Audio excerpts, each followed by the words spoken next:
ตำรวจตม.หนองคายได้จับกุมผู้ต้องหาตามหมายจับขณะที่เกียมจะข้ามมาฝั่งสปป.ลาวพบเป็นคดีบัญชีม้าฉ้อโกงผู้ต้องหาอ้างถูกหลอกใส่บัญชีและถูกข่มขู่ขณะที่อยู่ในลาว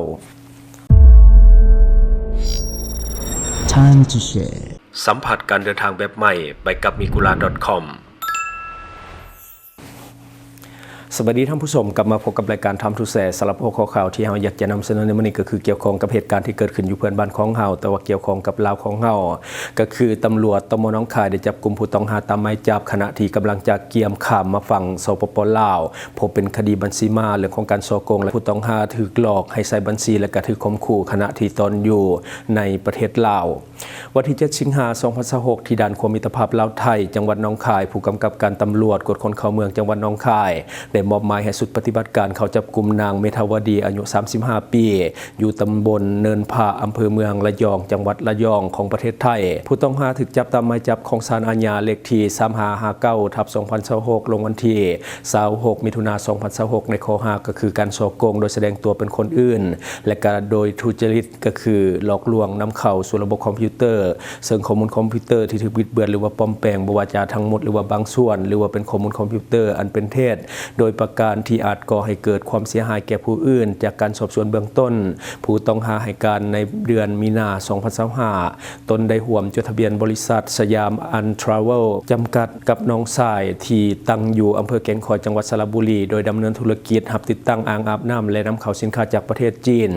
ต่อมาตนเองต้องการหาเงินทุนเพื่อขยายกิจการจึงได้โพสต์หาผู้ร่วมทุนผ่าน Facebook ที่มีชื่อว่าหาผู้ร่วมทุนบวกหาหุ้นส่วนบวกนายทุนบวกต่อยอดบวกไอเดียธุรกิจบวกอิสระจากเวียกประจำในเดือนสิงหาคม 2025มีชายคนไทยคนหนึ่งชื่อเท่าอ้อยได้ติดต่อมาก็คือโดยอ้างว่าตนเองเฮ็ดธุรกิจอยู่ในสปป.ลาวและสนใจร่วมลงทุนโดยมีนายทุนจีนให้การสนับสนุนอยู่เบื้องหลังต่อมาทั้งสองได้นัดพบกันอยู่ที่กรุงเทพมหานครโดยเท่าอ้อยได้อ้างว่านายทุนจะโอนเงินลงทุนให้ผ่านบัญชีธนาคารกสิกรไทยของบริษัทนางเมธาวดีจึงได้ให้เลขบัญชีไปและต่อมาเงินโอนเข้าบัญชีจริงก็คือจำนวน 1.8 ล้านบาทซึ่งตนได้ถอนเงินออกให้กับเท่าอ้อยจากนั้นเท่าอ้อยได้บอกว่าจะพาไปที่สปป.ลาวเพื่อพบกับนายทุนจีนและปรึกษาหารือเรื่องเงินเพิ่มเติม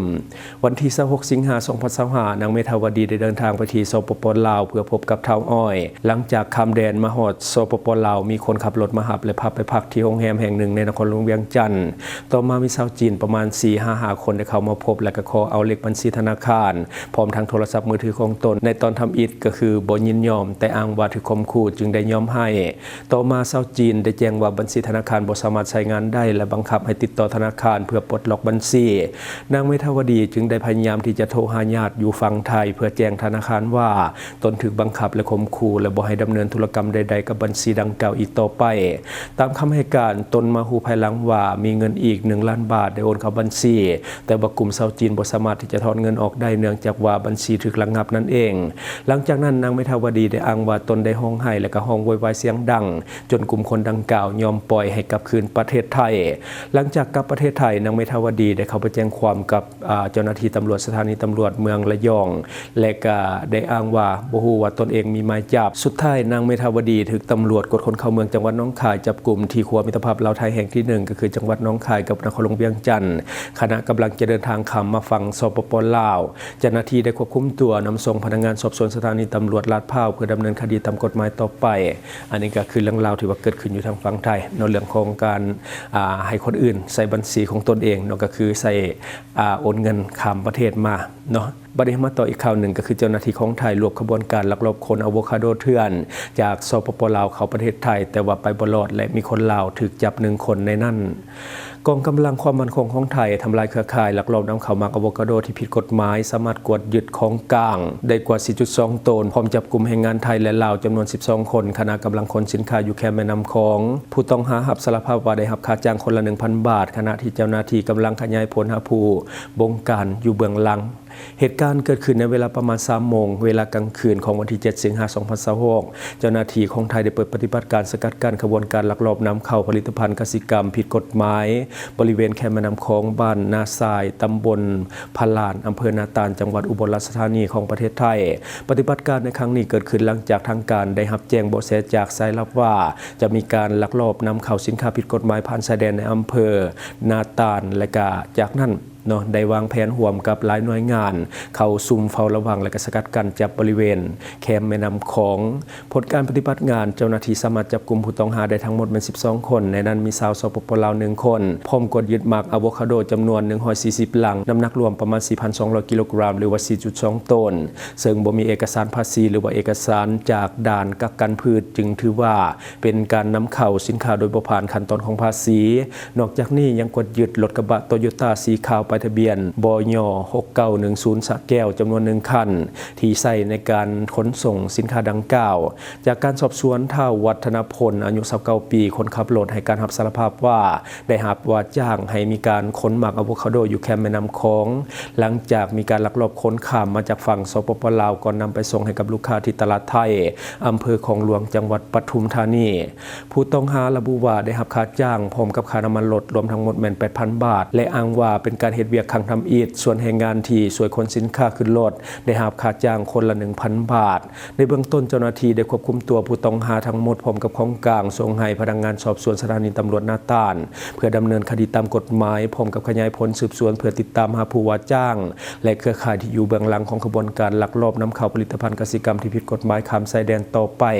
อันนี้คือด้านในของข่าวนั่นคืออะโวคาโดถือว่าเป็นสินค้าที่เป็นที่ต้องการในประเทศไทย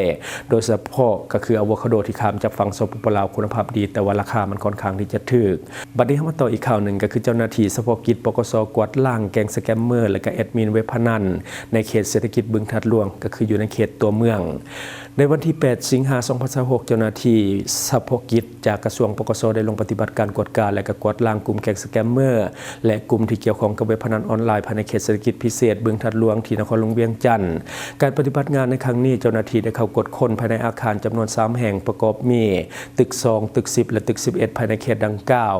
จากการกวดค้นเจ้าหน้าที่สามารถกักตัวบุคคลจำนวนหลายที่ถูกสงสัยว่ามีส่วนพัวพันกับกลุ่ม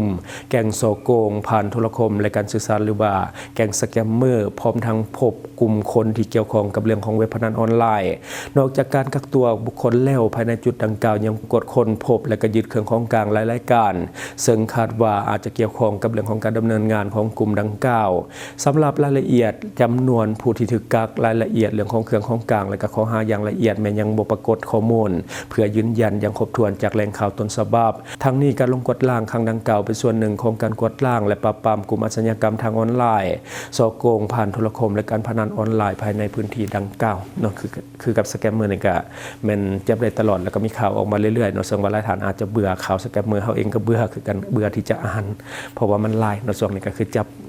ตลอดเกือบทุกวันเนาะบัดนี้ขอฝากหน่อยนึงสำหรับท่านใดที่ว่ามีแผนจะเดินทางเข้ามาท่องเที่ยวสปปลาวในตอนนี้กำลังดีเพราะว่าแหล่งท่องเที่ยวกำลังกลับมาคึกคักนักท่องเที่ยวกำลังเข้ามาหลายแต่ว่าอย่าลืมเนาะก่อนเข้ามาก็คือศึกษาข้อมูลให้ละเอียดก่อนเพื่อป้องกันเรื่องของมิจฉาชีพที่จะเอาเปรียบท่านหากท่านบ่มีข้อมูลเพียงพอท่านสามารถเข้าหาข้อมูลทุกอย่างได้ที่เว็บไซต์ migula.com ซึ่งว่าเป็นเว็บไซต์สนองข้อมูลการท่องเที่ยวลาวแบบฟรี